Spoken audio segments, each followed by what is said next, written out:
महारानी का बिस्तर। एक दासी हर रोज महारानी की सेज बिछाया करती थी। एक दिन उसने खूब सजाकर सेज बिछाई। बिस्तर की खूबसूरती, उस पे बिखर रही खुशबू देख दासी ने सोचा, क्यों न मैं भी इस बिस्तर पर लेट कर देखूं। गर्मी के दिन थे। नदी किनारे से महल में ठंडी हवा आ रही थी। थकी हुई दासी जैसे ही रानी की सेज पर लेटी तो तुरंत उस बेचारी को नींद आ गई। कुछ देर में महारानी आई। उसने आते ही जो दासी को अपनी सेज पर सोते देखा तो क्रोध से आग बबूला हो गई। उसने दासी को जगाया। दासी बेचारी डर के मार थर थर कांपने लगी। सजा के तौर पर महारानी ने उसे कोड़े लगाने शुरू किए।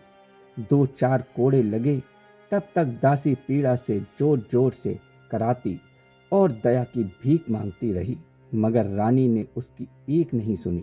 उसके बाद दासी एकाएक जोर जोर से हंसने लगी। महारानी को बड़ा आश्चर्य हुआ। उसने दासी से हंसने का कारण पूछा तो दासी ने कहा, महारानी जी, गलती माफ हो, पर मुझे इस बात पर हंसी आ गई कि मैं थोड़ी सी देर के लिए इस पलंग पर सो गई, जिसके लिए मुझ पर इतने सारे कोड़े पड़ रहे हैं। जो इस बिस्तर पर रोज रात को सोता होगा उसकी क्या हालत होती होगी। कहते हैं ये कहानी एक अंग्रेजी अफसर सप्र साहब को उसके सेवक मनोहर नाई ने सुनाई थी।